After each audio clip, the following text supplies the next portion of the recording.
Hello, and thank you so much for joining me here for another video. I've been getting a lot of downloads recently from Spirit, from my own Spirit, from, just good sources, and I really wanted to share one of those with you guys because I feel like it's a really hassle-free and easy way to think about shadow work. Because, who likes shadow work? People generally don't, is my experience with it.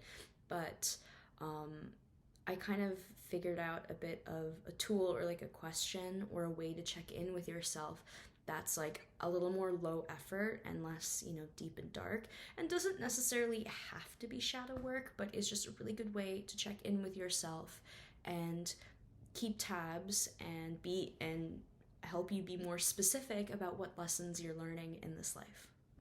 So I was walking around in my neighborhood, and it was snowing a bit, getting those snowflake codes or whatever, as I was just walking around. And this is usually where downloads come in for me really potently, where I'm just kind of like, I'm not trying to do anything. I'm just kind of like clear and just going for a walk to get my body moving. I feel like that really helps, even with channeling just spontaneous messages. And like I had this download while I was just kind of thinking and being and existing.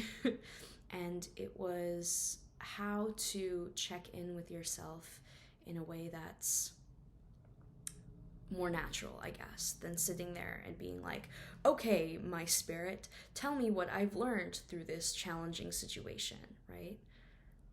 A lot of ways we can do shadow work is by thinking about a specific scenario, trauma, or just thing that's happened in our lives, or an emotion we feel, or a habit we struggle with, and trying to focus on that and dive in and pick apart how we got there or where this came from.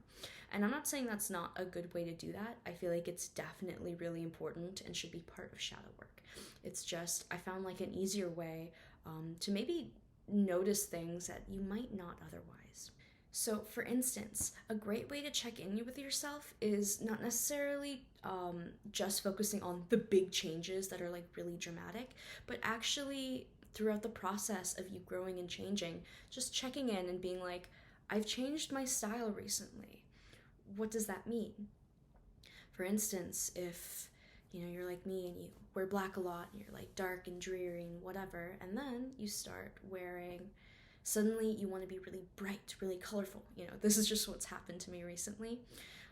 Not that I don't like the black and the dark and all of that spookiness. I still do, but recently I've just been wearing a lot of bright colors. I way more androgynous as well.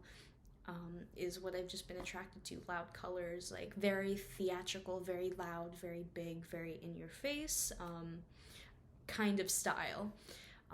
And I realized that's actually a bigger change, and this would be a great opportunity to kind of dig deeper and see what did I learn? Like what changed that within me that brought me into this new, energetic expression. Because really that is what fashion is.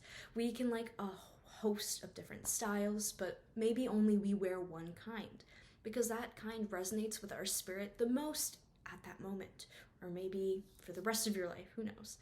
But so paying attention to things like style changes, or a change in music taste, a change in the kind of media you're craving, like maybe it's more comedy or maybe it's more drama, or just things like that.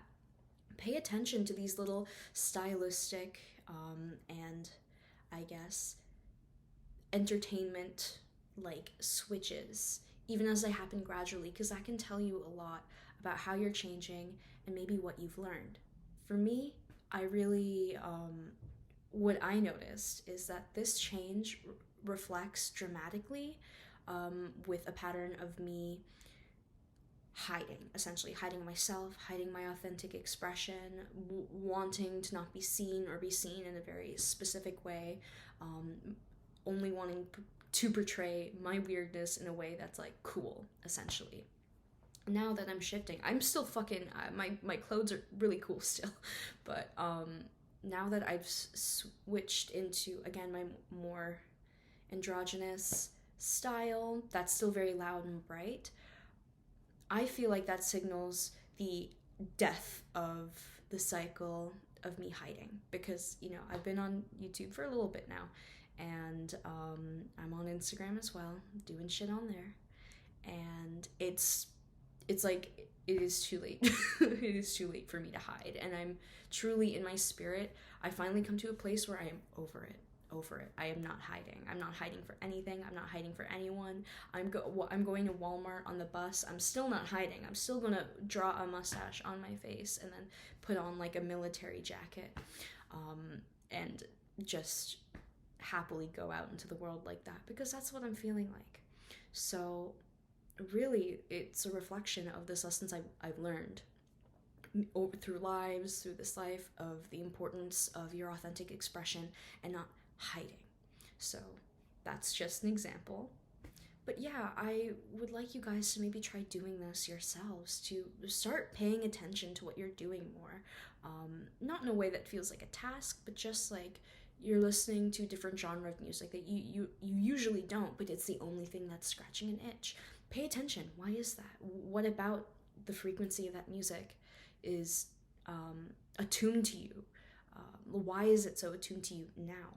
Pay attention. I feel like there's a lot of magic and a lot of wisdom that we can find when we pay attention to the smaller things about ourselves. We can understand ourselves a lot more, and a lot more deeply, when we actually kind of give a shit, give a shit about the little things. Still pay attention to the big stuff as well, but if you're not sure where to start, the little stuff. Start with the little stuff, especially if you're struggling with not knowing who you are. Pay attention to the little things first and kind of extrapolate from that. So I hope this message was potent for any of you, or relevant or appreciated.